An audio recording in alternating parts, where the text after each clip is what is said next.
Now, if you want to avoid chaos on your wedding day, unexpected costs, and a deviation from your plan for your dream wedding day, this is the video for you. Today, we are taking a look at 10 wedding planning mistakes and how to avoid them so that you can have your dream wedding day. The first thing is not setting a realistic budget. Now, this is something that you should speak about to whoever is helping put money towards the wedding day, just that you have a clear idea about how much money can be spent and how much you can then go and allocate to each individual vendor and each individual element of your wedding day. Many couples underestimate how expensive weddings can be, and this just results in you being stressed on your wedding day, stressed leading up into your wedding day, and not being able to choose the vendors that you really want or the details that really make the biggest difference for you. So the top tip is set a budget early and leave a lot of space for wiggle room. Now, to make this easier for you, I do actually have a wedding budgeting template that I am going to link in the description as well. It's a really nice starting point to see how much you should be spending in each individual area of a wedding day, and you can get it for free just below. Point number 2 is skipping a wedding day timeline. A lot of couples feel like they can just kind of wing it throughout their wedding day, have key points where they have set times, but there aren't detailed times for each individual element of the actual wedding day. This is a huge, huge mistake if you want to feel relaxed, have a nice flow throughout your day, and actually enjoy every single element of the big day. Without a detailed schedule, your day can feel rushed and unorganized, and most coordinators or wedding photographers will be able to help you actually put together a really nice timeline that flows well, that allows you to be present throughout the day and actually enjoy it to its fullest. Once again, I've got a template that is going to be really helpful for this. It's free to get. I've put the link in the description below. Number 3, booking your vendors too late. There is no worse feeling than having identified the perfect wedding photographer on Instagram. You followed them for months, you love their work, and then when you do decide to actually go and book them, you see that they are already booked for your date. Now, to avoid that, you need to be booking your high priority vendors as early as possible. And usually we would suggest starting with things like the venue, the photographer, the videographer, and then taking a look at things like getting your dress ready. Now, once again, I am Mr. Guide King over here. So I've got a guide or a checklist and timeline for this in the description below. Go follow that link. It's completely free, and it's definitely going to help you stay on track for planning your wedding day and make sure that you're booking the right vendors at the right time. Number 4, ignoring the weather plan. Now, this is a soul-crushing one. There is nothing worse than planning a lush outdoor wedding with no cover, just open to the elements, and actually seeing that the elements end up coming down. So we always suggest have a backup plan. Most venues have some form of backup plan, even if it means pulling up a marquee tent, and most venues will be quite flexible with this. So up to a day before, you can look at the forecast, let them know what you prefer, and then go and let your coordinator know from there. Now, it isn't only rain that you need to take note of. We also need to think of things like extreme heat, extreme wind, anything along those lines. So having backup options where it could be the case of umbrellas for people to walk around with to block out the sun or block out the rain, to have fans for people to use during the ceremony or during the reception, or perhaps even just moving things completely indoors if you prefer to reduce all risks and not have to worry about wind, rain, or sun. Number 5, we have micromanaging every detail.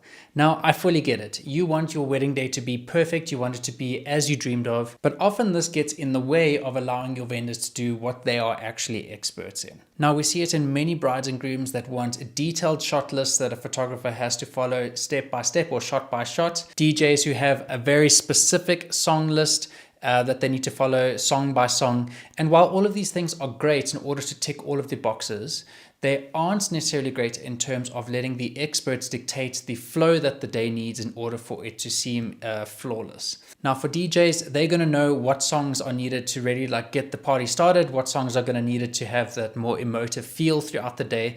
And provided you've chosen the right vendor, they're going to be able to do that expertly. Now, the same thing for photographers. They can definitely go and follow a set shot list, but you are going to remove a bit of the storytelling element that photographers or expert photographers can do with their galleries. Having a gallery that includes basically a full storyline of your day can really elevate your gallery to the next level, and that is basically what you are paying for with your expert vendors. You're paying for that expertise, you are paying for them to do what they do best and deliver something that you are ultimately going to be happy with at the end of the day. Now, this doesn't mean that you should be completely hands-off.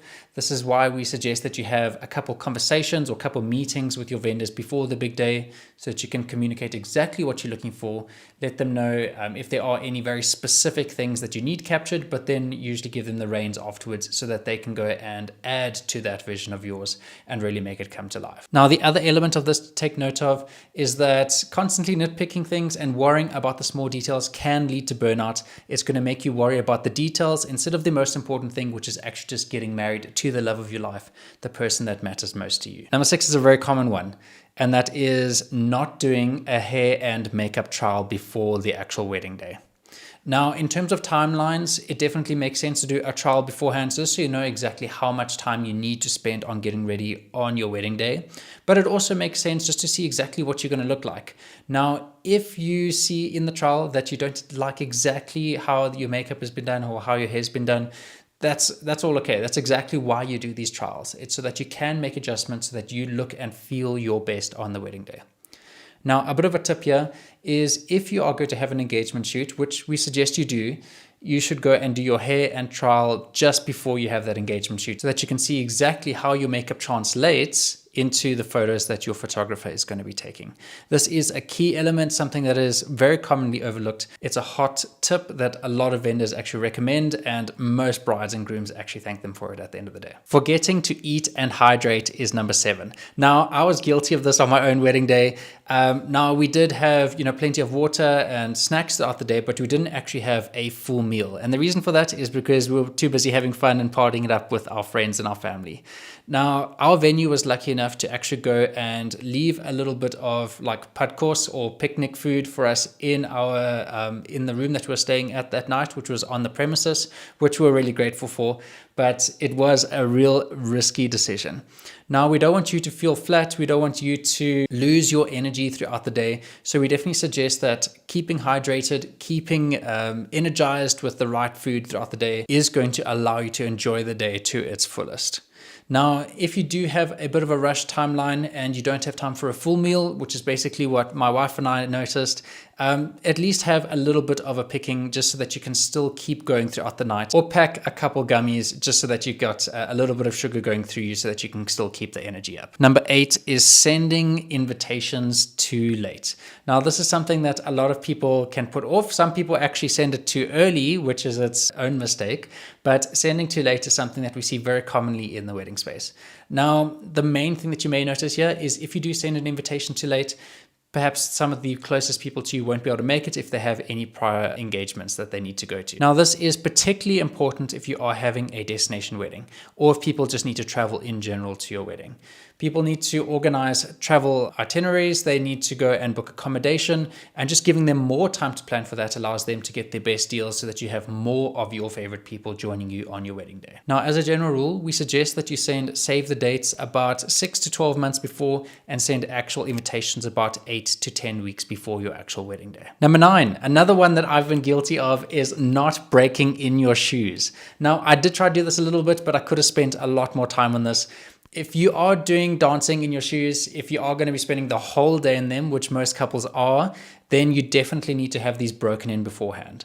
Now, this is perhaps less applicable to the brides because I know it's become quite popular for brides to actually swap out their shoes when it is time to party it up. A lot of brides switch from the heels and go to sneakers, or at least to a different pair of heels that maybe are a bit more comfortable, or at least change up the pressure points. Now, there is another tip.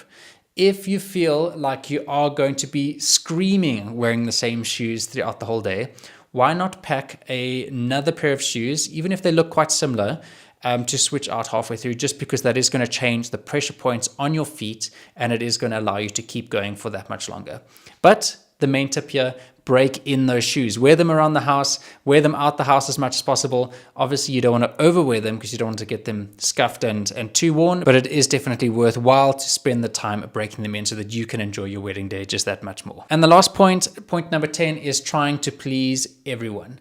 Now, this happens throughout the entire planning process. A lot of brides and grooms feel like they have to please family members. They have to do what their own mom wanted for their wedding. and try and incorporate it into their own, even if it differs from your own idea of what your dream wedding looks like. So it's a really delicate balance. Obviously, you want to make people happy in your family, but it is your day, and hopefully you only get one of those. So make sure that you do it right, make sure that you do it the way that you want to do it, and don't let too many suggestions from the people close to you ruin the picture of what your dream day looks like. Now, something else we see this in is in guest lists as well. It is far too easy for parents to invite the extended family and extended family, and it can very easily get out of hand. Not only is this going to raise the costs up, but it also means that you get to spend less time with the people who really matter with you on your wedding day. So once again, it's a delicate balance, but at the end of the day, you can be really selfish with this. You can also communicate this with your family members as clearly as possible and as nice a way as possible, saying that you only get one shot with this. So you want to do it the way that you've always dreamed of, but you do appreciate all of the input that they've given so far. So let me know, which one of these surprised you most? We've seen these all very commonly in wedding days and with couples, and I've seen a couple of them in my own wedding day as well. So I hope this has been helpful. Let me know which is your favorite. Let me know which is the one that was the most unexpected below, and I'll see you again soon. Bye-bye.